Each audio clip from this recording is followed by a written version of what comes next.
I had a really wonderful night. I also had a really wonderful night. I'd love to do it again sometime if you wanted. Did you bring your headphones like I asked?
Don't be startled. You know what? Forget it. You have fun stocking shelves for Daddy. I quit!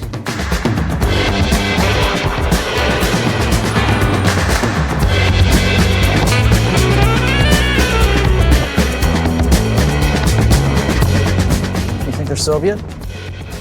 Well, I assumed as much. You don't think they are? Any identification? You mean, like an astronaut's license?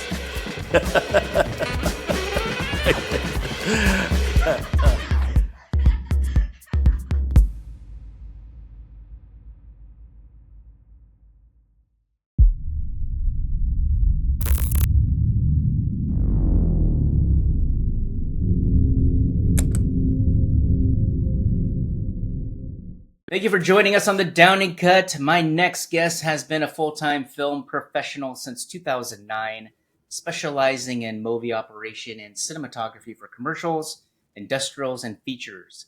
Since 2020, he has focused on virtual production and served as a DP on numerous projects before relocating to Atlanta in 2023. Please welcome Austin Glass to the Downing Cut. Thank you for coming on, Austin. How are you? Yeah. Thanks for having me. I'm great. Well, I appreciate it. Here. I got to say, first, before we get started, for those who don't know, Austin and Ben were the ones that cast me in Western Soul. And I am forever grateful because when people talk about inclusion and diversity, let me just tell the audience a little bit of the story. It was a Western. I'm an Asian guy. You don't see us in Westerns. And so I thought, well, I'll audition for like one of the sidekicks, someone in the background, someone in the one of the bad guys. And you guys said to me, you go, have you ever thought about being the lead? And I was like, well, sure, but no. Yeah. And you guys gave me the chance. And I'm forever grateful because of that. And I'm so thankful. So thank you. Thank you for taking a chance and looking past the race, you know, and the stereotypical aspect of it. I appreciate that. And, you know, I mean, that's the thing too about like, you know, the developing, you know, Wild West, as it's, you know, colloquially called, is, I mean, there's an important story to tell from, you know, the Asian's perspective. You know, I mean, like there were a lot of Asian immigrants who helped build the West. And, you know, it's not that I want to tell a story from that perspective for the sake of it, you know, but I felt like there was a very authentic version of that story to be told from that voice. And I thought, you know, it was a joy to work with you. And I thought that, I thought that the story could really become something because of that. And, you know, and you brought a lot to the table as an actor, not just, you know, not just it's hard because like, the story goes, for anyone who doesn't know, it's like we started with a setting before we had a story, which is backwards. But it was important to fit this story within this time of like, okay, there's a real life event going on overhead, and that is a solar eclipse. We can't change the timing. What can be done in real time? And this had never been done before outside of a few, version, like, kind of, like the old film Barabbas was done, happened to be shot Jesus's crucifixion during a solar eclipse, which was sort of a coincidence that became intentional. Like they knew it was going to happen. But still it became one of those things where it's like, we wanted to tell a story that was time boxed within this thing. And so how can we tell this story? And we looked at, like what we didn't even have a genre. We had a setting of which, hey, here's a solar eclipse. It's happening on, what was it, August 21st of 2017. I don't know how I remember that, but it's happening. And what can we do there? And so we said, well, we could make a drama, we could make a Western, we could make a whatever. And, then we found a location. It was like, oh, look, there's a Western town and it happens to be in the path of totality. That's it. And so then we kind of formed a story around it. And it's hard to create that kind of thing from such a distance. But, I remember like talking to you and like, first of all, finding an actor with such skill who is willing to kind of jump in and be a part of this thing that was so experimental was huge. And it's like, why not like have you be that role? Like, I thought you brought so much to the table there, and I really feel for that character. There's this vulnerability that's, experienced, and, we feel it with you. And then we feel your turnaround to like empowerment and, and that kind of thing. So anyway, I think I'm still proud of that story, that, that piece that we did. And a lot of that is in thanks to you. Oh God, it was just a little piece. Thank you. I think I have to admit though, I was a little bit distracted as the eclipse happened because I didn't know what to expect. And when it got cold, I was like, oh, this is so surreal. Yeah. It was pretty mind boggling. I've never been through an eclipse before. And the logistics you guys went through. Yeah. I remember that as it gets kind of weirdly dark, it feels bright, but it's not bright. And then like you said, it cools off. And I remember that moment. It's funny you say you felt distracted because how could you be so distracted? You have so much going on, choreography. But I had a moment, and I took this moment on purpose. But at the conclusion of that film, we pull back into a 2-shot, and you guys are kind of face to face, and everybody's out of bullets. And this is a conclusion of the film. And I took a moment. I was operating the Movi, and I was holding it, and I was like this, and I was like, okay, this is it. And then I just looked up at the eclipse right above, and I was like, and I just experienced it as a human. I'm not operating a camera right now, like I'm holding the shot, but I was just like, this is my chance. And I feel bad because some other people were face down in the dirt because they've been shot, and they're like, I can't see. So, but that's besides the point. Anyway, it was a cool experience. I'm glad we got to be a part of that together. It's one of those things that I'll always remember for the rest of my life. Yeah.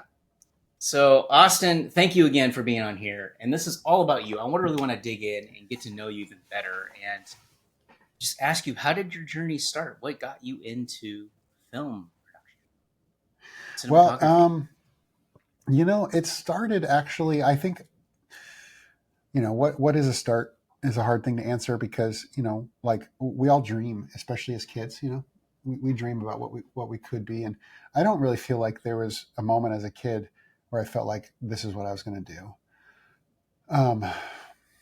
But I do remember something in high school where I met before the school year. It was, I think it was my senior year. So it was my last year of high school. I met the teacher before school had started because my dad was also a teacher at the school. And so I was with him one day, kind of on one of his teacher prep days, and I met this teacher in the hallway, who was a video teacher. And he also did, like, he was a track and field coach and all this other stuff. He had a lot of things kind of on his plate. And I was like, oh, hey, good to meet you. Like, I want to take one of your classes, but the only thing that's available was video 2. And I hadn't taken video 1 with him. I did video at a previous school. We were brand new to this school. I had done video 1 or a version of that at a different school, but I hadn't done his video 1. And I said, can I still be in your class even though I never did it? And I remember he kind of thought about for a minute, and he's going, yeah, I guess that's all right. And it's like, to him, it was just a totally fleeting thought. But to me, I was like, all right, like, I can do this. Like, I didn't really have, like, I wanted to do it because I thought it was cool, and, it's creative, like I had done some, some dumb little things at the, the video class before, but, like, to me, it was kind of like, take it or leave it. Like, if he says no, it's like, well, I can't really, well, that was nice. That was a nice thought.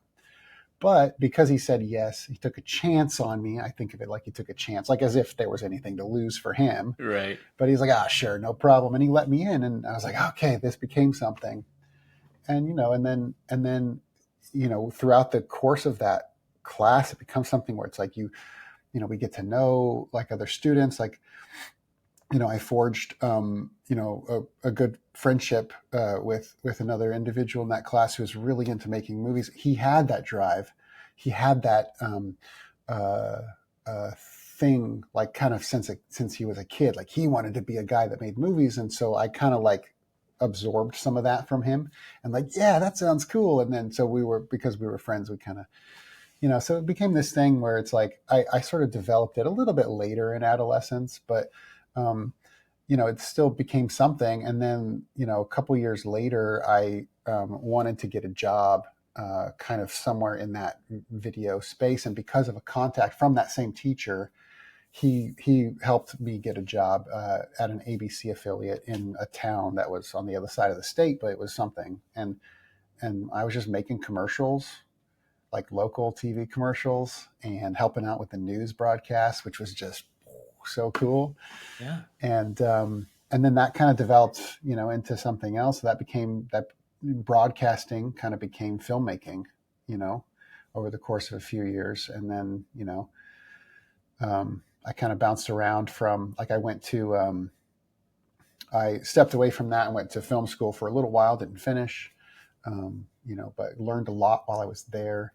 And then, from there kind of started my freelance life, and that was somewhere around, 2010 or so, something like that. I don't remember the exact year, but anyway, that kind of flourished into kind of freelance life. And, I mean, what it's like. I mean, I know that, you've had gainful employment, but I know that as an actor, you understand the freelance struggle. You understand, like, it's like, you're kind of one gig to the next, and it's like, where is this journey going to take me, right? I mean, you can relate to that, I'm sure. Well, kudos to you, because you're doing this full time. This is your Right. career. Yeah. I think you're rare in the aspect that a lot of people after high school, they're like, what do I do now? And, Right. like, I've worked at part-time jobs at a restaurant and craft store, framing, all these things that you learn along the way, but you had this vision that you locked into. And I think that's rare because you stuck to it, which is even more rare for someone who's young, in their 20s. And I think it's, I think as an actor, it's different because we're juggling, we don't have time to focus just on acting because I have a day job, I have a family, and it's kind of like that type of thing. I'm totally in a different realm. But with you, I feel like you've stuck to that line, and it's paying off. Yeah. So it feels like this is your career. You are a full-time filmmaker. You're a full-time cinematographer. You're a DP. You got the skill set, and you started young, and you just hung on to it and kept on going. Yeah. That's amazing. Well, thank you. Yeah, it's good to hear that. I mean, in the day-to-day, you're in the trenches, and sometimes it's hard to maintain that, that optimism. The struggle of freelance filmmaking is like, you don't know what the future holds. And that's really hard, especially when you are raising a family, like you said, and there are priorities that are way more important than this. I love what I do, but it's not the most important thing in my life. And that's hard to say as somebody who wants to do, a really good job at everything that I set out to do, but it's not. I mean, and that's, but to hear you say that, it's very encouraging. Thank you. I just feel like, it's, the day to day, it can be, there are definitely moments of discouragement. I don't, not to be a downer, but it's sometimes it's hard to maintain kind of sight of that. So, your encouragement is very valued. So thank you. Well, I think it's a testament because I mean, if you look at the cliche man who played football in high school, goes off, has a car sales job, it's car salesman, and is just talking about, oh, I could have been, or I coulda, woulda, shoulda. You've done it. You know what I mean? Where I think when I was younger, I didn't know what I wanted to do. I thought businessman, but what I found was, the acting thing I fell into at college. I actually was a student film. They asked for background people. They said, "Hey, can you do this?" And I was like, "Yeah, sure." And I saw the actor, and he was like reading his lines. I swear he was reading his lines. And I saw him, and I was like, "I can do that." That was it. No, that's easy. That was it. I was like, "Oh, I can do that." But I didn't think of it like career. I didn't think of it like, "Oh, I better take hold and do this." I've had like an agent, and I got rid of my agent because I'm like, I got a day job. I can't just go on audition. But on the flip side, you've built up your skill set, you've built up your connections, you've built up your network, you are willing to move and continue to drive forward. And now you're in an innovative space where you're the LED panels, the volume, that type of thing. I mean, that's huge. I mean, you've stayed with it and you've continued to grow with it. And I think most people, yes, there are ups and downs. There are people who I know don't even act. And I met him when I was, we were all acting together. But the fact that you've stuck with it, I think, is very rare. Very rare. A lot of people will give up. I was talking to someone today. Hey, I want to have you on the podcast. You used to be an actor. He goes, "Oh, I don't act anymore." I said, "But you have an experience. You have experience. We've acted together, and you go to a lot of plays, and you could, that perception of what you have can help someone else who's thinking about getting into the field." Which is why, I appreciate you being here, because I think even young filmmakers, maybe they want to be a cinematographer. Maybe they want to get into that innovative field where things are changing. And yes, there's going to be ups and downs in everything. I used to work for Boeing, got laid off. There you go. It's like fourth time I've gotten laid off of other companies. So it's like, I get it. It feels like a setback in the moment, but it's when you look at the big picture, it's like, this is all about growth, It's sometimes, I think about, and there's a few times in my life I've been laid off, and I'm not going to say that, I'd stick around forever, but if it were left up to me, I would stick around somewhere way longer than I should have, So, I mean, sometimes, those kind of setbacks, you're right though. It's like, it's part of life, and the big picture wise, it's like, it's not about like, are you always like, did you make it? This is a journey, it's a path, so, and it doesn't always have to look like what you think it's going to look like when you're younger, like it's okay for goals to change and hopes and dreams to change. It's not about, I don't know. Some of that's philosophical, but I don't know how deep a cinematographer should get on some of that kind of thing. Oh, let's go. Let's go deep. I mean, But so, I mean, talking about, I want to ask you another question, but talking about cinematography, is that something that you aimed for? Is that something that you were always behind the camera? You're always setting up, looking at lighting and all that? Or did that just come into play? I would say distinctly no. And the reason why, and that surprises me. And it surprised me once I came to this weird realization about it. Basically, I remember a time, it was in Seattle. I was at this industry mixer thing that was hosted somewhere.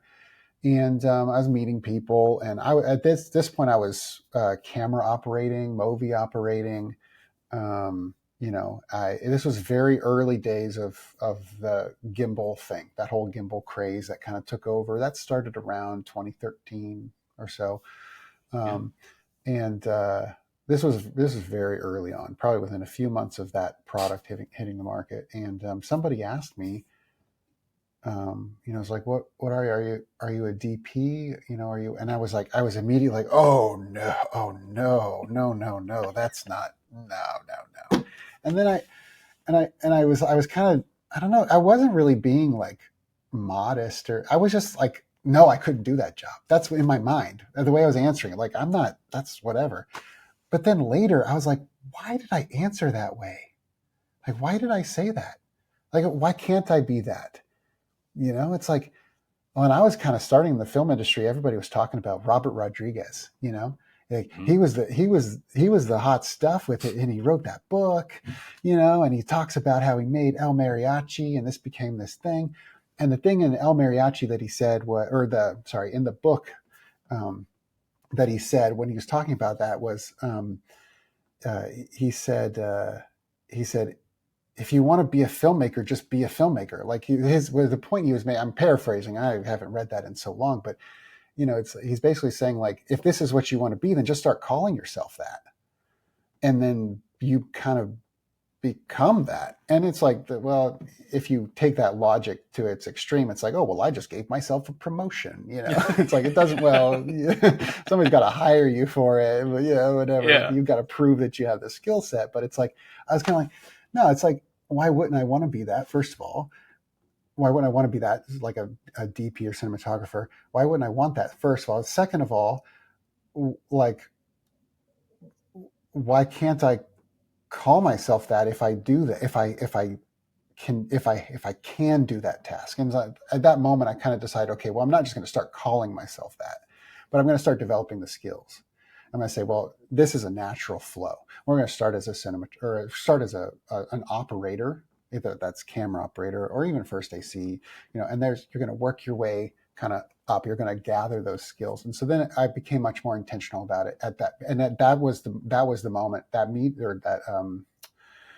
networking event was kind of that moment where I sort of decided, yeah, I'm going to make a conscious decision to become what I want to be in the professional space.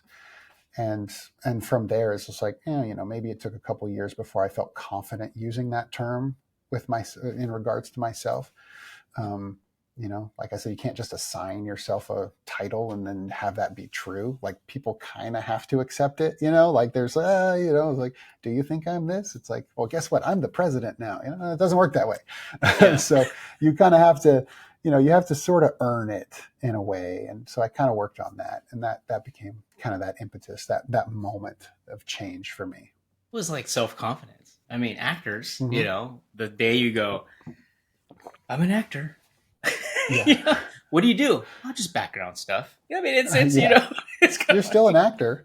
just walking in the background. Yeah. You're taking direction. You're acting. Yeah. But I mean, it is when you become serious. I think your vision, your perception also starts to narrow in. Okay, now Yeah. this is now I can pay attention to this and this and this. Yeah. Hey, you can't just go, oh yeah, I have a camera. I'm a cinematographer, Yeah. which some people do. Gotta say, Yeah. some people I've done. Yeah. I'm a cinematographer. I got my own camera. Yeah. Yeah. No, you are. I mean, yeah. It doesn't mean I'm a good one. Well, there used to be this like a joke troll page, like Facebook page, like long time ago.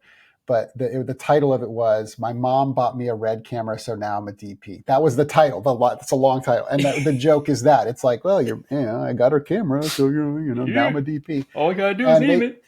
Yeah, and maybe in hindsight, that's kind of a cynical approach, because it's like, why can't you be? It's not about the camera. That's kind of what it's poking fun at. It's right, like, right. that's just but it's true though. It's like, I mean, there's a kind of the newer cliche, if that's a not a logical fallacy or whatever. But the newer cliche is like, oh, I got a phone. That's it's Right. true. It is true. Everybody's a cinematographer now.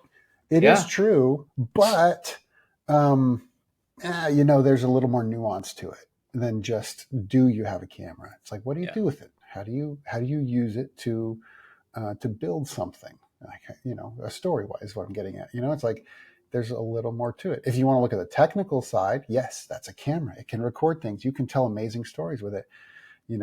And it's not really about the device. Even Apple makes their big budget commercials with technically an iPhone. Doesn't mean that they don't bolt a whole bunch of larger, more expensive stuff on the front of it and put it on a Right. techno crane, and they spend millions of Exactly. dollars making it look amazing. That's not the point. I'm not throwing shade on any of that kind of thing. I think it's a valuable asset is kind of just storytelling with what you have. I think that's huge. I try to convey that to my kids too. It's like whenever they express an interest in kind of telling stories, it's like, okay, well, just equip yourself with what you have. Like, let's start there, and then as they grow and things change, it's like then we can equip ourselves with more appropriate things. So it's all about growth. There we are talking about growth again.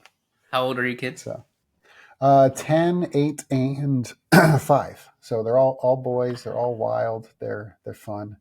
They have an imagination unlike I don't think I was that imaginative when I was a kid. I don't know, maybe I was and I just don't, but it's wild to me how just they come up with things, and yeah, it's cool. Anybody who has kids, I'm sure, can relate to that. Oh yeah, my daughter's Yeah, 5. you have how many do you have? I have a 5-year-old and one on the way. One's due in April. Oh, wow! Yeah. Congratulations. She'll be born by the time this one comes out. All right, amazing. But magic! Wait, you're- this isn't yeah. live. I got one. Are your kids interested? They know what Dad does? Are they fascinated with what you do? Yes, and it's fun, like, to kind of see them sort of analyze things that they see. You can't get anything past them, and when it comes to like the consumption of entertainment, it's like Yeah. it's like they see something, they know not just that it's fake. I feel like a lot of younger generations are capable of recognizing when things are fake, just because we've been inundated with it literally our whole lives.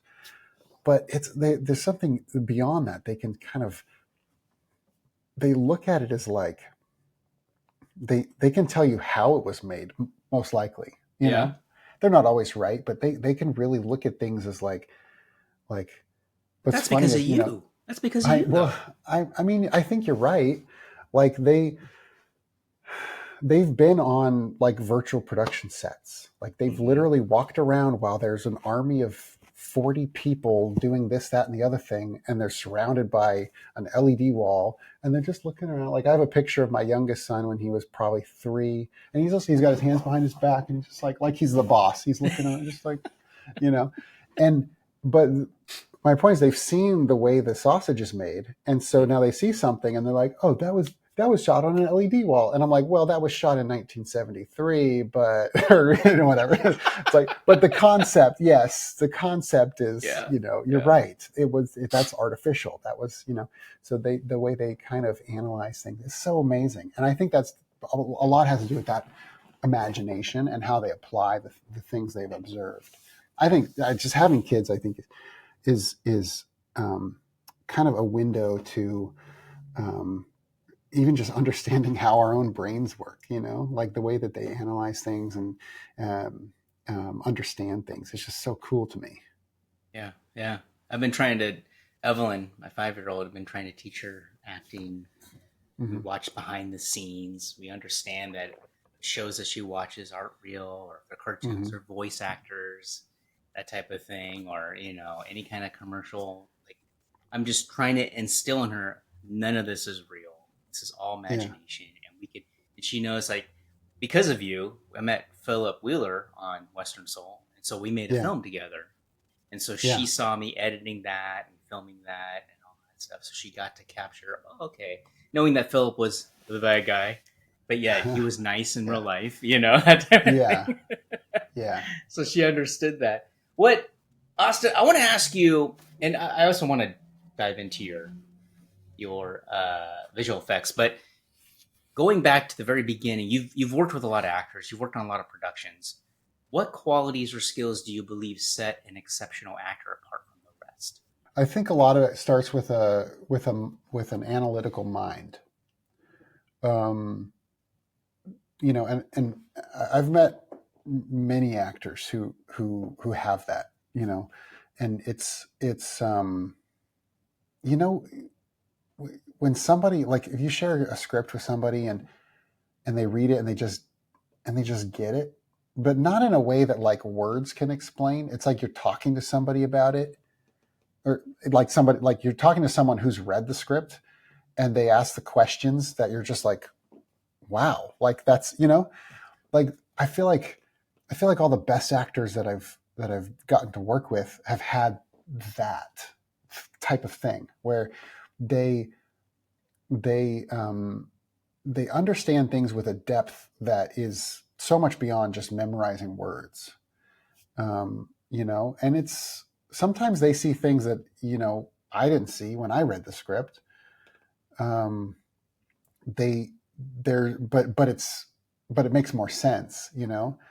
We talk a lot about, like, anytime we're collaborating with other artists, I don't mean just actors, but any other artist that we collaborate with, like, we talk about, like, okay, like, we want people to bring something to the table, right? Because our collective voices, we're singing a chorus, we're not just singing a solo. So, like, our collective voices are better than the sum of their parts. And so, like, we talk about what you bring to the table, but it's like, from an actor's standpoint, a deep understanding of not just their character but also the story, I think, is their biggest strength. They know what their character wants in that moment, not just overall, but in that moment. Um, they know they know how to be vulnerable as that character and to say, like, okay, like, I'm going to experience something that's scripted, but I'm going to experience it as if I don't know what's going to happen next. I don't know what the other person's going to say or what event is going to happen that's going to change this entire scene that I'm in. I'm going to be surprised.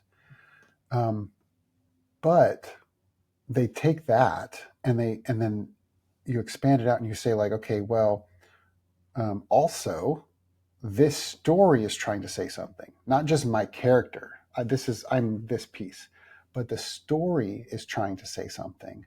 And how can I support that? How can I bring an audience member along, to understand that concept, and in not a way that's heavy-handed and there's nuance to it. I don't know if I'm speaking on, like, a weird, like, high level or not, but, like, I feel like there's, how does this one scene, like, play a part for the whole film, the whole story? When an actor understands both of those components, the individual and the collective, um, that just becomes something transcendent as far as their contribution is concerned. Like, so I don't know if that answers. I think that answers the question. But That's like I one of mean, the most articulated answers I've ever received. And that's really wow, good. Yeah, you've actually broken it down yeah, and nailed it, because I think I've never heard that where most people that I've interviewed, I say the basic, oh, they got to make it real, or they got to feel it, or they got yeah, to not act it, but they have to be it, that type of thing. But the fact that yeah, you've broken it down to not only being the character, but what is the story about? What's the character in right, the story? right, Understanding the whole concept and yeah, that whole, just the message. Like, what's the message of the whole film? right. I think I appreciate that. Thank you. Well, Very thank you. insightful. No, yeah, What? yeah. Now let's get into the nitty gritty. All I'm going to right. ask you a series of questions. Let's just see. And Okay. because a lot of this stuff, I have no idea on top of that. But Yeah. I think for the audience who's watching this, maybe they could pick up a few tips and things. How does the choice of a lens impact the emotional tone of a scene? Oh, lenses don't matter. No, I'm No, kidding. you No, don't I'm need a kidding. I'm lens. kidding. No, who needs a lens? It's just a blurry blob. No. How does a lens? Well, um, Let you me know, ask you this. Let me rephrase it. Is there like a protocol? Is there like, uh, oh, obviously wide, yeah, wide shots, you get close yeah. up, that type of thing, medium shots. Like, what is Well, that? oh, I see what you mean. Okay, so that's interesting, and that no, the fact that you followed up with that So the way I interpreted your question Oh yeah, was answer. was about no. This is good. This is because this is actually part of the conversation. Um, the way I originally interpreted your question was like the lens, meaning like the not the focal length of the lens, but I was thinking like which like lens family that you would choose. Like, am I going to go with Cooks, or am I going to go with Ooh. Zeiss, or am I going to go with anamorphics or spherical? Or I was Hey, thinking more in that terms. we But could do I think that's both, part of it. but where somebody who doesn't have any money? Yeah. You can do a lot. No. I know, but actually, no, you're right, because like it's like both of those ways of thinking about that are important. Um, you know, it's hard to say, like, if you analyze the work of some of the great cinematographers and kind of the way that they approach things, and like sometimes they kind of craft like this is the style, and a lot of times it's more like, okay, it's a little bit more nuanced. It's like, okay, I'm not going to introduce my own, as a cinematographer, I'm not going to introduce my own style into something, because I'm trying to support the vision and thematic expression of a director, or kind of a chief storyteller is another way to think of that. So like that's completely valid as well, where it's like, okay, the cinematographer's voice actually kind of doesn't matter in some cases. It's you're there to serve kind of a technical, there's an artistic side of it, but you can't take the spotlight away from Wes Anderson. You know what I mean? Like, Mhm. it's like, no, you know what I'm saying? Like, we don't talk about, as like a lot of times, like you have the auteur directors. When you talk about the director, it's like you can't take away from that. Sorry, I'm kind of going on a tangent, but sometimes that's the case. But like, um, you, when we're talking about focal lengths, like there are certain styles of storytelling, you can feel closeness and proximity to your subject, and and that can be used, um, like that can be used as something where it's like, hey, this is like, we're like on the nose, like we are telling you exactly how this character feels by the choice of lens. And sometimes that's used kind of adversely. It's almost like we're intentionally pulling away when this person feels very vulnerable. Like we're intentionally coming way back here because they need to feel small. Or you know what I mean? Like Mhm. like there are a lot of reasons why you might choose one thing versus another. And I think that's kind of part of finding your language. As a cinematographer, even just storytelling in general. It's like we can look at like, if you and I are having a conversation and I'm over here and you're over here, and the camera's, like, is the camera outside over the shoulder looking, or are we like inside? Like there's a circle. Imagine we're inside a circle. Is the camera inside the circle with us, or is it outside the circle? And like where you place that camera and what that focal length is, can play a big role in what the audience feels whenever they see a scene. And again, like we're painting with a lot of different brushes, and actors are bringing something to the table as far as how they emote something. The writer, don't forget about the writer in all of this. The writer um, uh, is is also like, they've put the words on the screen that they have been interpreted by the actor, and then the director has figured out how to um, direct what they think it should be like, and then the cinematographer has lit it and chosen the lenses. Anyway, it's a complicated thing, as you know, but Yeah. like let's remember what our role is. We have one brush, and we're painting a painting with other people. So how do all those things come together? That's very kind of a I don't know. There's a lot of metaphors in that answer, so I don't know if I'm kind of. Sometimes I get lost in my own metaphors, so I'm sorry if No, I. that's good. So Yeah. let me ask you this though. So cinematographer has a language. When does the director and cinematographer talk about that language that they use? Like, are you bringing it up? Are they going to bring it up? Are you shooting like samples, or how does that all work? How does that play out? Um. So, well, communication between a director and cinematographer is obviously important. That's a it's easy to point out. It's a lot harder to do because anytime we're communicating, even just having a conversation, like I say words, you interpret them, and you say words and I interpret them, and hopefully we land on the same page as far as I understand what you've meant and you understand what I've meant. But in reality, things are much more complicated, and it's hard to communicate abstract ideas. And that's what a lot of filmmaking is. There's abstract ideas that we have to boil down into something that is cohesive. And we're also professionals, like we're working together, and we have to be able to find ways of saying, like, okay, these abstract things are kind of becoming something that's real, that's tangible. At least not to say that the finished work has to be real and tangible, because maybe you are making something that's meant to be abstract. But when we talk, we have to understand it in reality, and then we can, craft it from there. Does that happen in pre-production? Yeah. So I think, that it absolutely does if it's being done correctly. Pre-production is, is critical. Sometimes you have a director that's like, they've imagined a story for a very long time. They've been sitting with it and stewing with it.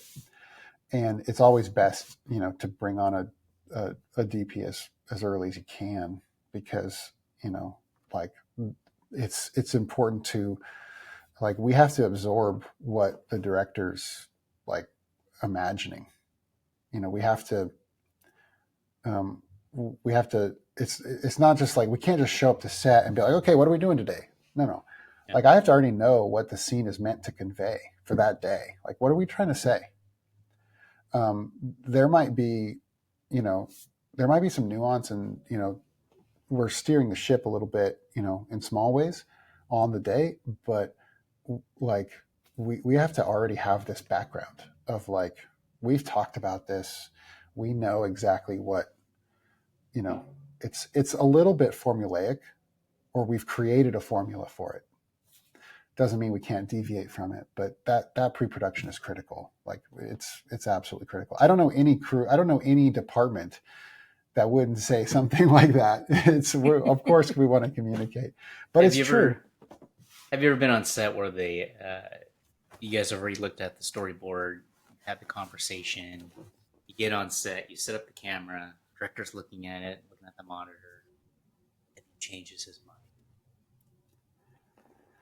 Yeah, well, yes. It can be frustrating, but it can also be brilliant. And I think we have to be open to both of those things kind of at the same time.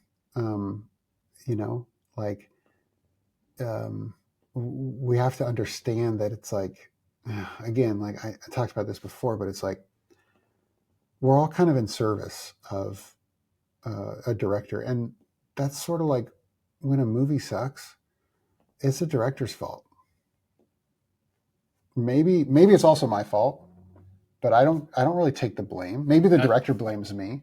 Editor? But maybe, yeah, sure. You can curse my name, but ultimately it's the director. That's the curse of the job. Captain of the ship. Yeah, the captain of the ship. Exactly. So, I mean, the buck has to stop somewhere. So, So let's talk about how do different camera movements change storytelling? A lot of my, I kind of got my start in the industry by moving a camera, and the Movi, for anyone unaware, is one of the first. Well, it was kind of the first commercially available stabilized camera gimbals. Obviously, there have been camera heads before that, but it's that was kind of how I got my start, is by moving a camera.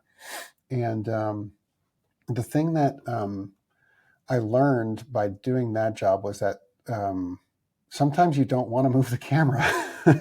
You know, like I remember working on a commercial where it's like I was a movie operator, and like we were doing this choreographed thing in this house. It was like this dance thing. It was a commercial, which means it's exactly 30 seconds long, not 29 seconds and whatever frame. It's 30 seconds long.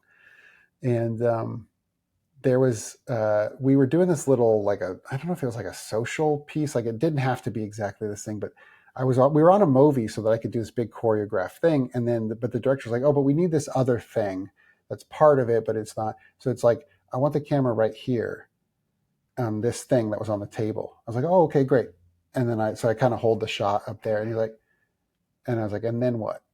And he's like, oh no, just stay here. I was like, oh, like a tripod. like, you know that these arms have to do all that. It's like this, and that's what he wanted. And I was like, okay, all right, I'll be a tripod for you right now. But sometimes that's what you need. You got to hold still. But to answer your question, you know, camera movement is an important thing. I feel like, first of all, you have a reason to do it, and that could be you need to better understand a character's emotion in a scene. So, like, obviously, there's a dramatic push in or wrap around so that you can see something you didn't see before. Maybe it's their face. Maybe you're revealing some new information. Maybe they have something in their hands that you didn't see from behind, and it's better to come around them and see that. And then now you know why they're acting the way they're acting. It's because you can see more information than you could see before. The thing we always like talk about, like when it comes like to cinematography, is like camera movement should reveal new information. That's one of those rules you've heard about, like the 180-degree rule or the rule of thirds. It's not like you always have to do this thing, but it's more of a mantra. Like, you know, they say you have to know the rules before you can break the rules. It's kind of like that. It's like you're allowed to break it, but like it's kind of a starting point. But let's use camera movement to reveal something. You know, we're not just going to just move the camera because we can. I mean, although there are some very, very well-known, famous, very successful directors who would just move the camera because they can. And I'm not going to name any names, but there might be explosions and there might be cameras orbiting around things constantly. And I was thinking about that. You might know who I'm talking about. Yes. Yes. But I'm not trying to throw shade on anybody, but you know, that's you don't have to have a reason sometimes, and that's okay. But yeah, it's like we start from a position of like, let's reveal some new information. You know, I like a good portrait. You know, and in cinema, you know, a portrait can often be enhanced by just a little, like, let's just come around, like, you know, it's not dramatic. We're going to start a little bit more behind, but then let's come around and we'll reveal this. Like, I love that kind of thing. Like, I just think that's so impactful. And, you know, obviously it depends on what the actor's doing or how they're feeling. But I just think that's a really critical piece of cinema language, right? Is movement. So yeah. I think it also says something about the genre, doesn't it? Some genres constantly moving. Some of them are really kind of steady. Yeah. Stable. Well, yeah, you're exactly right. And I mean, to bring up Wes Anderson again, like, I mean, there's a lot of very intentional. It's not that the camera doesn't move, but it's almost like camera movements are keyframes. You know, it's like we're gonna create a painting in front of the lens, and the camera's just gonna what do paintings do? Like, it just sits there, right? But then we're gonna very intentionally, we're gonna go from here, we're gonna go zoop, and we're gonna stop. And this is another painting. Or we're gonna go zoop, and we're gonna do this perfect symmetrical pan, and there's another painting. It's like looking at this painting like in an art gallery. You look at this painting and then you move and you look at the next one. It's systematic. Maybe that's a storytelling tool. Maybe that's part of your language as a storyteller, like it is for somebody like Wes Anderson. But that's, yeah. And I'm trying to say, like, sometimes you don't move the camera, and that's the most impactful thing. Yeah. Like maybe that's what the story needs. We need to just sit here and we just have to feel it. It's like, I can't move because I'm just broken by this thing. So why should the camera get to move? Why should the audience get to move? They need to feel this thing with me. What's painful? Someone's like, move the camera. Can we not? Let's not sit on this too long. Right. It's awkward. What about, okay, let's talk about virtual productions. And other than, because of the weather, the locations, blah, blah, blah, what are the advantages and limitations of shooting on a virtual production versus practical locations? Well, as far as the limitation of virtual production is concerned, the first thing most people would say is the price. It's not cheap. And on the surface, that's a very true statement. Sometimes it's cheaper than the alternative, if this is what you need to get. Like, if you need to do this thing, I've been on countless virtual productions that maybe this is costing production an extra $30,000 a day or more in some cases. But if we were to get all of these things that we're getting today, it's not that it would cost $30,000 more. It would cost you $200,000 more. Sometimes I'm kind of exaggerating to make a point, but like, a lot of times you can consolidate and you can get a variety and a diversity of image that you cannot get without physically taking your crew to 10 different places. And every time you do a company move, that's not a little bit more expensive, that's a lot more expensive. So if you need, if we're shooting something where it's like, I literally only need one shot of this actor in front of, a car that's expensive, we have to go rent the car, we have to go find a location, we have to pull a permit, we have to, the list goes on. And if we need that same actor in this other scene over here, and it's just like, we can stack all that stuff. We can get an artificial background for this, that, and the other thing, and we can just cut between stuff much faster. We can do, a lot of locations in one day versus what would probably take a week otherwise. I'm kind of speaking in generalities, but like I've done that. Like, I've been a part of productions that have literally done that. There's one commercial that I shot last year that was similar to that. It's like we shot on a small virtual production stage, and we had a pre-light day and we had one single shoot day.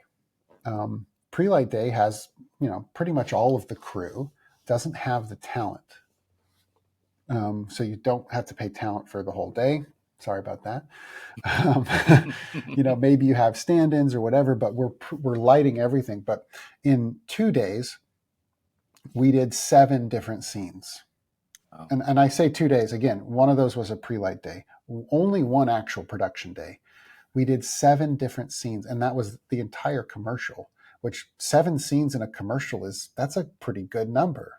Yeah. Like, that's not like the whole commercial takes place in one location. Like, these are all different locations, and we're able to stack our day, and we can do turnovers between scenes really quickly because everybody's in the same room, and G&E is just right around the corner, and we can get anything we need from the truck. And with Crafty is right over there. We all know that's important. We don't have to move the Crafty table. We don't like, everybody's in the same building, and we all have our place to work, and we can quickly just make the changes we need. And if you have a pre-light day, that's especially easier because all you have to do is you just look at your notes and say, oh, well, yesterday we lit that with a light here, a light there, and boom, boom, boom. And everybody just executes, and you just get it done. And it's like, you can go from ending one scene to being ready to roll on the next scene in half an hour. It's like the other scene was an interior moody living room, and this one's exterior, a grass lawn outside. You know what I mean? Like we can just completely change everything in a moment's notice. Takes a little bit of practice and kind of being a well-oiled machine, but all that stuff is possible. So that can bring in immense savings. And that's just one story. Like we've done that dozens of times over the last couple of years on different projects. Like I've been on teams that have done this. So, I mean, that's kind of the obvious one. My biggest thing is somebody says it's expensive. I say, well, yeah, seems that way, but here's why it's not. Sometimes. There are certainly times where it's like, oh no, you're right. Yeah, let's go just shoot that for real somewhere. In fact, I'll be the first to tell you, we shouldn't do it using a virtual production stage. And I like shooting in virtual production. I really do. But if it's not right, if it's not the right way to do it, then we shouldn't do it that way. Let's go book a real location. Let's go physically to the space. So you just have to kind of know. Some of that's just talking through things. That comes down to the pre-production communication we we're talking about before. Mm-hmm. It's like, what do you want? What does the director want? What does the client, if it's commercial, what does the client want? You need to communicate with each other and understand that. And then you can figure out the best way to move forward. So really virtual production is just a tool to use to accomplish the same goals we've been trying to accomplish, our whole careers. It's the same thing.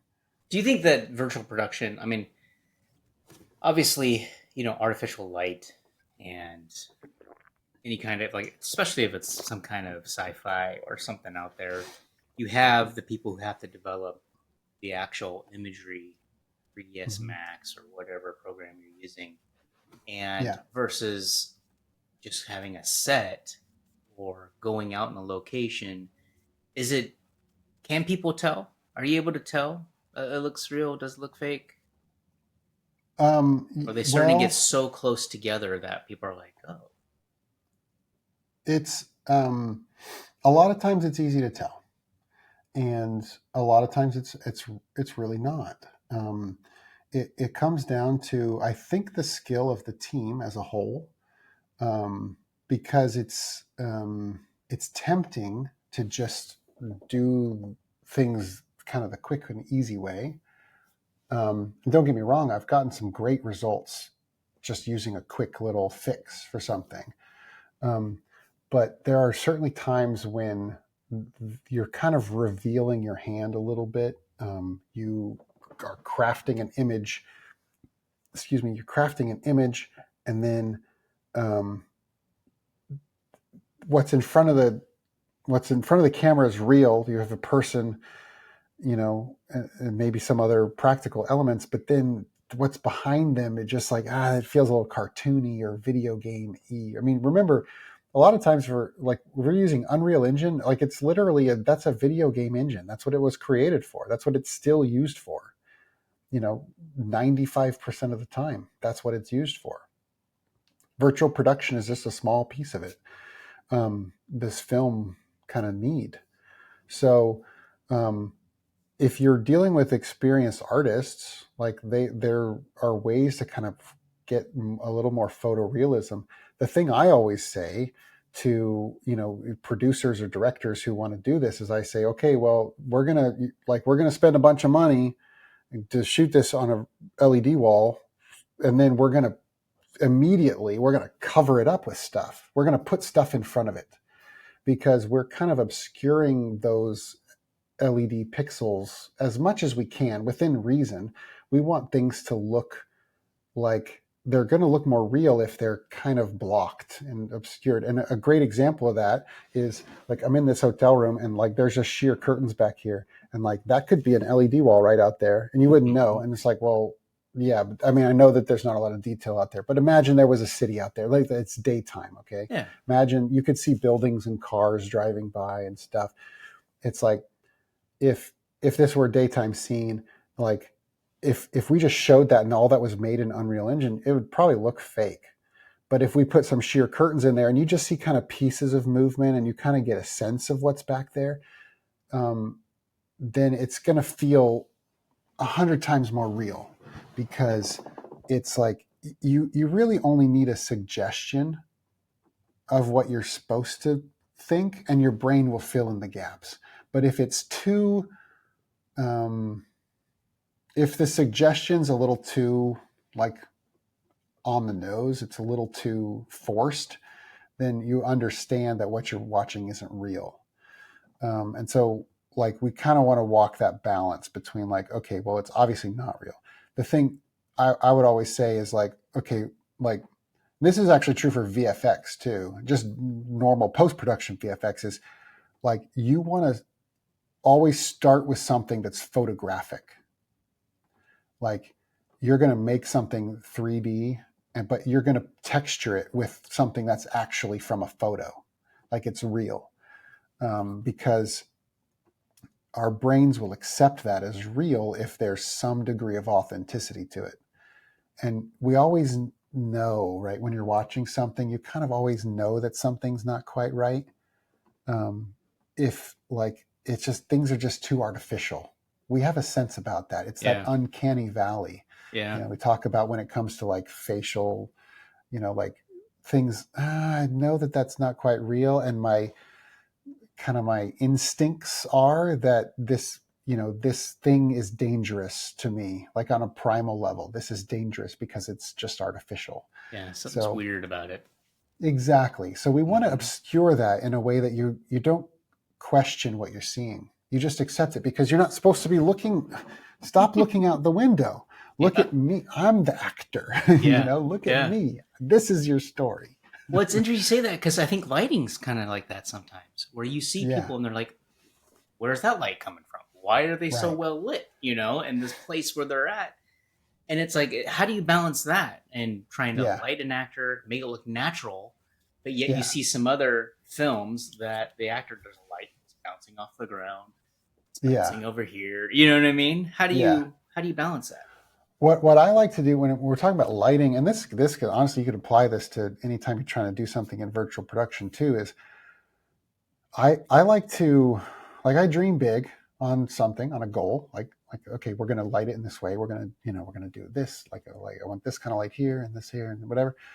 But then you have a reduction of process, and you say, okay, sometimes the answer is we're going to spend all this time lighting something, and then right before we roll, I'm going to turn something off, and it's just like, it's like we have these goals and like we create something that's artificial. Like there it is again. We're making something fake, and it's like, it feels a little too lit, It's like, okay, great, we'll turn it off, because in the real world, things aren't lit in that way. Right. I mean, I'm in a hotel room. I got a lamp right here, and I mean, I you know what I mean? Like this is kind of what. And you look real.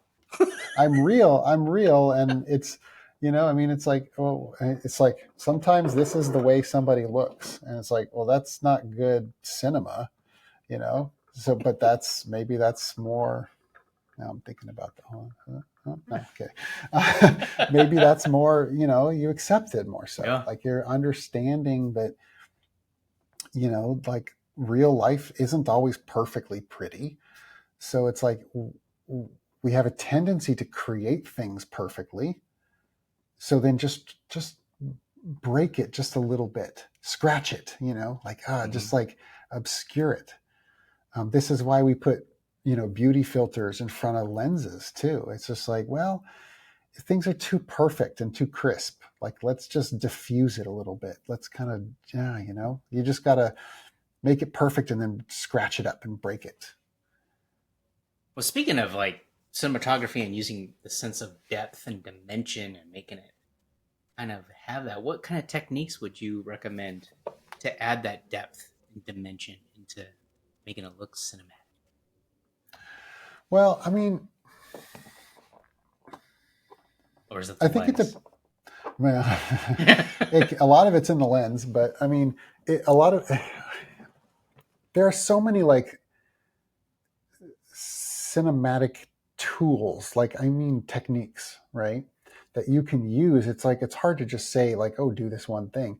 Like real life is layered, like visually layered. Like I'm looking at you, it's like you're standing in front of a camera, and there's this little, can't tell what that is, a little ion, the little fan thing behind you, and that's 10 feet back, and then 15 feet, like there's layers, right, to life, like. Yeah. And this is like things kind of keep going because you're in a lived in space. And that's kind of like your characters live in the space they're in. That's the definition of what they're doing. Like they're living in a space. And so like, let's kind of create that depth of space, of physical space. But also, again, like we obscure it with like really shallow depth of field. And,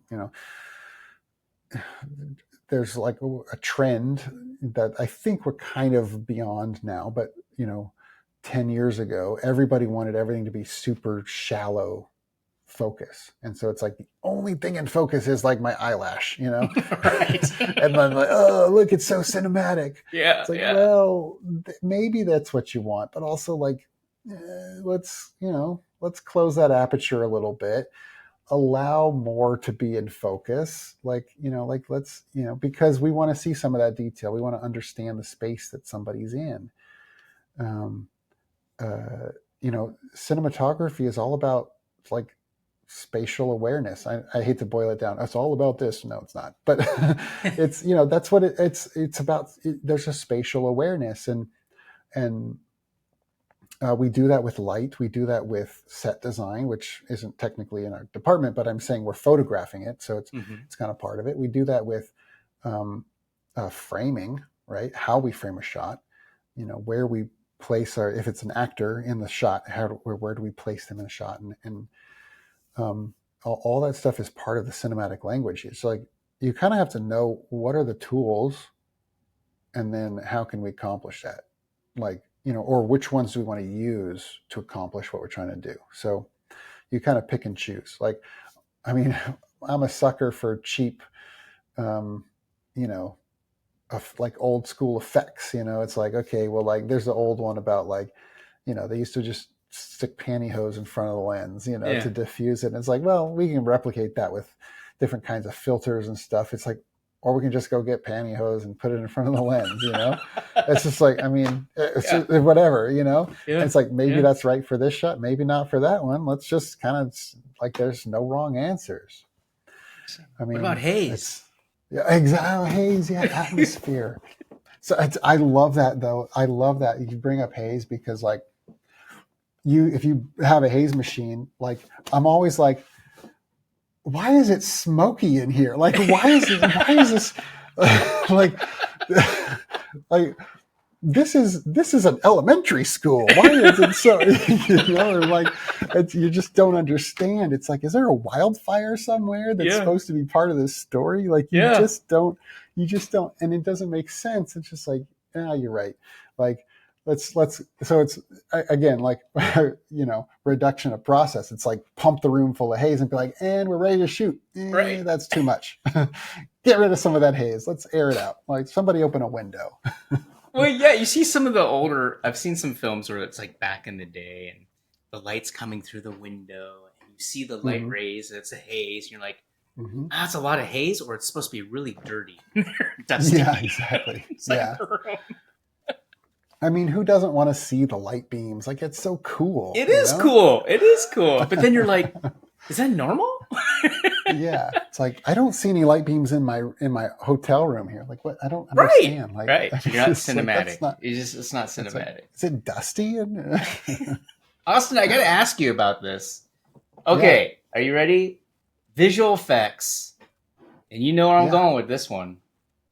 Terminator, Teenage Mutant Ninja Turtles. Oh, yeah. Where's the rest? G.I. Joe, Oblivion, The Amazing Spider-Man. Yeah. What's the deal? I didn't know that about you. What's going on? Tell me about those. Well, those credits sound really cool on your IMDb page.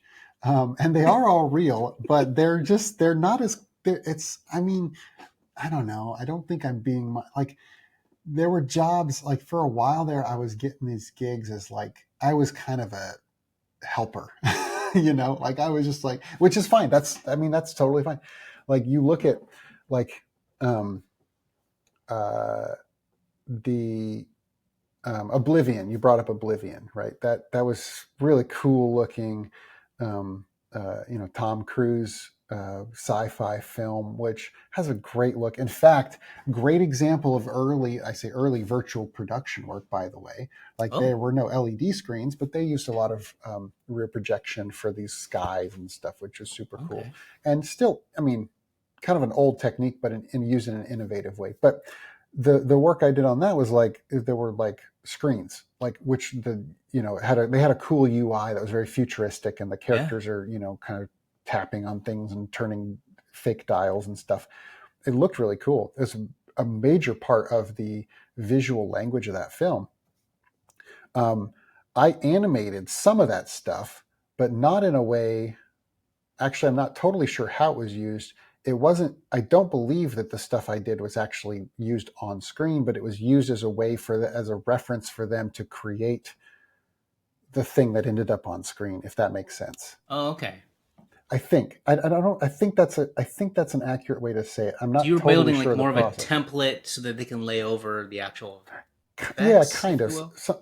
something like that. It was like like there's a thing like Tom Cruise is like he has a thing on his wrist that's like a device that he whatever, which is literally a phone, which it's not this big, but it's Yeah. literally a phone that was part of his wrist wardrobe thing, and he interacts with this thing, and it's just like I animated some components of that, and they might have taken this little icon thing that spins and put it in somebody else who's much more talented than I did something cool with it. It's like okay, so I mean I don't want to overplay my give myself too much credit, but stuff But like that. credit is, I mean, you did it. I I mean, is this how you yeah. met? Did you meet Matt Fleming doing this stuff too?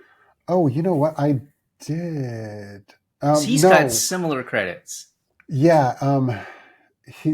Yes, I believe the connection is through a mutual friend who was the person who I got those jobs from. I believe, yes, yeah. So that was from because I met him back then during that time. Interesting. But yeah, and that was the same. Like it was most of those jobs were coming from the same. Actually, all those jobs were coming from the same person. Actually, a good friend of mine. I still send each other memes all the time. Which is a sign of a healthy relationship. So, It um, is. so yeah, it's like I mean that he was getting these jobs and he was bringing me on to them, and I'm grateful for that. Actually, that I credit him with me being able to start my freelance career in the first place. Stuff like that, though, that's the thing. Stuff like that was critical in like freelance work, especially in a non LA or New York kind of a place. It's like Oh, yeah. you really have to fill your schedule more than what if you're just focusing on one specialty, like more than what that can offer you. Mhm. So that stuff really helped, and it's led. I believe that my work in visual effects and motion graphics has really informed my work as a cinematographer, especially when it comes to like virtual production stuff and like how we integrate um, post production into production, and how those two things overlap one another. I feel like I have a better insight that I wouldn't have had I not, taken those kind of jobs. And I still do take stuff like that once in a while, not like movies like that, but like some commercial work. I still take on that kind of role once in a while as needed. But it really it's been instrumental in maintaining, a healthy freelance career, I guess. Well, I mean, the experience is there. You have it, whether you want to take credit for it or not. You have it. What Yeah. what we're using After Effects? Is that the program? Primarily, yes. Yeah. Okay. Actually, yeah. In those days, yeah, all that stuff would have been After Effects. Very cool. Yeah. Do you still use it? Or are you using other tools now? Are you using Unreal No, Engine? no. I use After Effects quite often. Unreal Engine, I I wouldn't consider myself an Unreal artist. I know when we're on set, I know how to get in there and change things. I'm not necessarily a creator in Unreal Engine, um, but I can tweak and change dials and stuff. But when I do motion graphics or visual effects work beyond just After Effects, like there are companion tools or other standalone tools that have been instrumental, like Mocha and Mm. um, uh, Blender is a big one. I've kind of taught myself a little more 3D stuff in the last year or so. I was kind of staying away from that for a while. Not really that I had a good reason to, but I'm kind of learning a little bit more about that nowadays. So stuff like that is helping. I'd love to learn Blender. All right, we're gonna be docking the Yeah. ship here because I know it's late on your side. What? I just a handful of questions, and then we'll wrap it up real Okay. quick. I'm just gonna throw this at you. Color grading. When you're shooting, you're behind the camera. Are they sending you a LUT, or are you filming it and then you see it in post and someone color graded it? Are you okay with that? Are you involved in the color grading? Well, so my preference would be to always be involved in that. However, I believe the best workflow is to, first of all, have a DIT on set. Their job is to pixel peep, point out everything that's wrong with the image, especially as it pertains to color. Hopefully, we are using a LUT that is not imbuing a too much of a creative look to something, but is still getting us close to the ballpark of what we intend the final image to look like. Ideally, what you create on set when you're looking in the color correct monitor is 90% of what the final image will look like from a color standpoint, hopefully, as a goal. And then that they would either create a LUT or we would use a LUT that we already have. Like I've got a library of LUTs, nothing too crazy. I don't usually like to go crazy with LUTs on set. I want things to look clean and correct technically. So we'll take that and then we'll just look at it on set and then usually just provide that down the pipeline for post so that they can look at that and they can say, okay, this is what they were looking at on set. This is our starting point, and they can make their adjustments accordingly. Again, I would like to be involved when they start making their adjustments. That's not always possible. Yeah. But, as a cinematographer, like hopefully your director and producers trust you in that realm to offer your, hey, this is what I recommend. This is the look I recommend. And that's all we can ask for. What what genre would your life be if someone were to direct a film about you? What genre would okay. Well, I'm certainly not a Western. I really wish that I had a nice cowboy hat, though. I've never seriously non-ironically worn one, but I do wish I had a nice cowboy hat. No, I would hope that it was a sci-fi. Oh, that'd be cool. That sounds fun. Yeah. Yeah. You can tell a lot of types of stories through that genre. So hopefully my life story a version of it could be told through that genre. It'd be fun. Well, speaking of sci-fi, what's your thoughts about AI in the film industry? I mean, it's already with all the with Unreal Engine. I mean, you're getting there already. Well, yeah, and I mean, I think AI has its place. Whenever a new technology comes out, we always look at it with the "what about this?" kind of approach. That's perfectly normal. I know that even circling back to virtual production, that was a question when we start. Well, what about locations? Work. How come we're never going to go on location again? Well, that's not true. there's always a resistance to this kind of thing, and some of it's warranted. Don't get me wrong. I do have some concerns about the way people are using it. There are certainly things that I don't want AI to do. I don't think that we should maintain human like. I don't think that we should shun AI for the sake of it, to say like, well, this isn't human. I think that we should use it the same way we use any other tool, the same way we use a pen. It's like, well, sometimes I want to use a pencil. Okay, great. Like one of the things like that it's helped me with is like I'm not a writer, like, but I've written things. I wrote Western Soul with help, obviously. I am writing another film that I hope to be able to turn into something someday. But I don't profess to be a writer.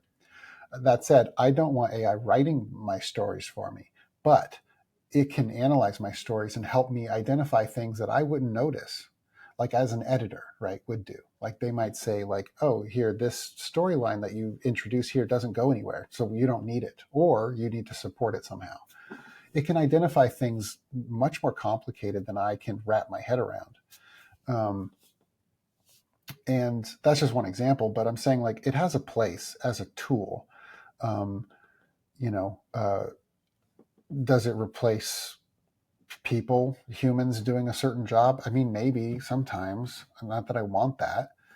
But also like I'm able to do things I wouldn't otherwise do, because it's like in my position, I'm not able to hire an editor. I don't have those resources. And so if the answer is I don't get to express my art because I don't have access to an editor, it's enabling me in this very limited example that I'm giving you. It's enabling me to create something that I couldn't otherwise create because I'm using it as a tool. It's not doing the work for me. But it's helping me. So I'm trying to boil this down into one digestible example.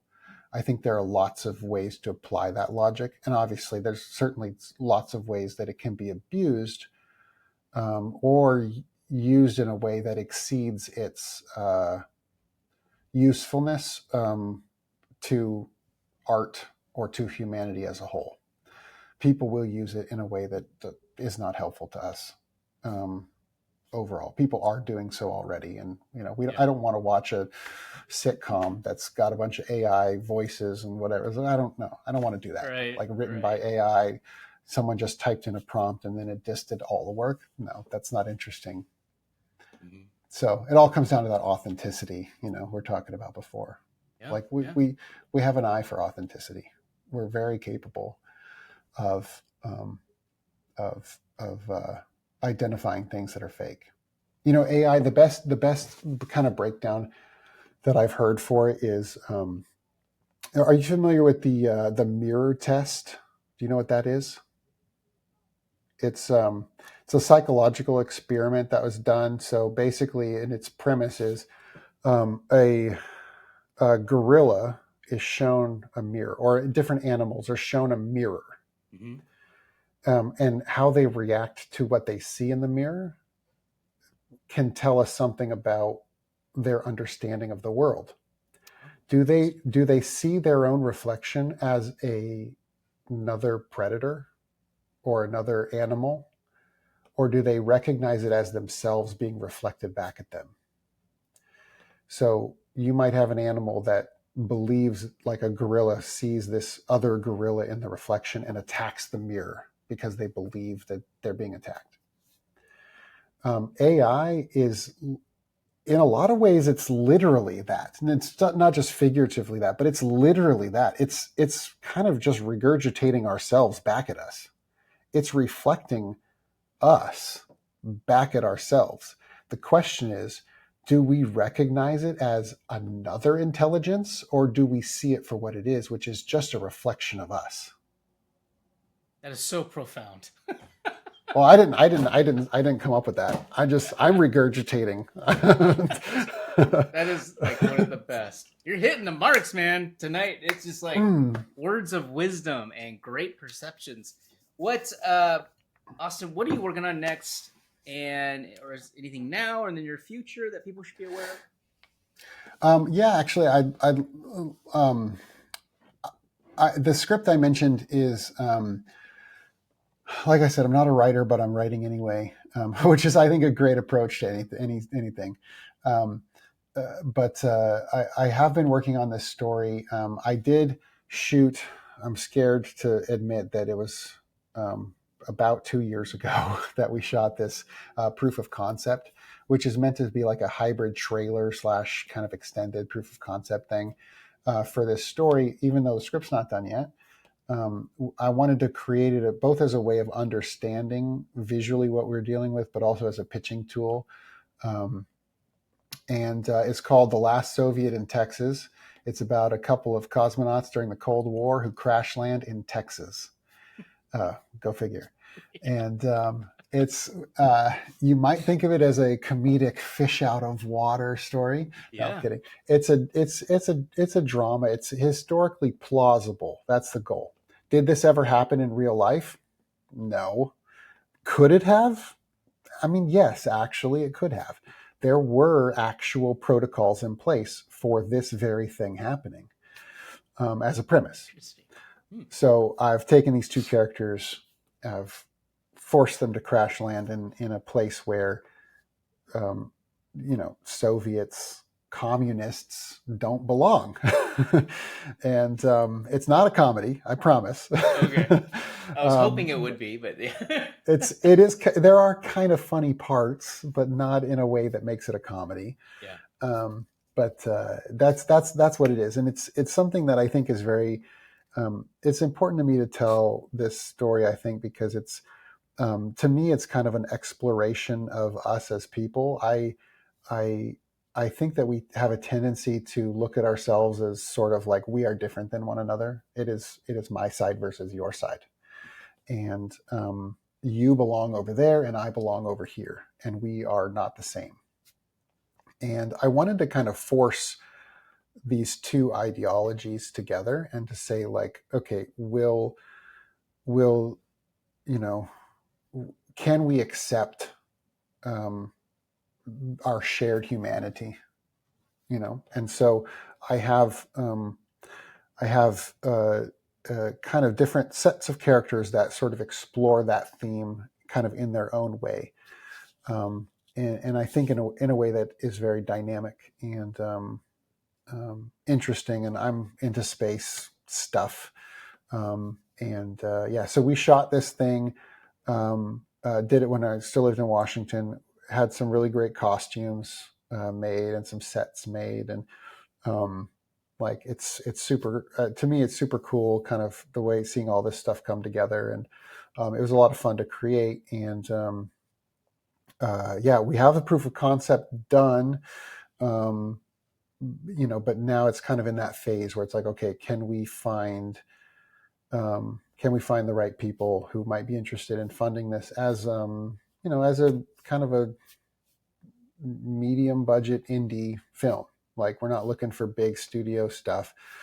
But is this something that, can we create a good film out of this in a way that kind of, has a potential to reach, a good audience? So that's what I'm working on.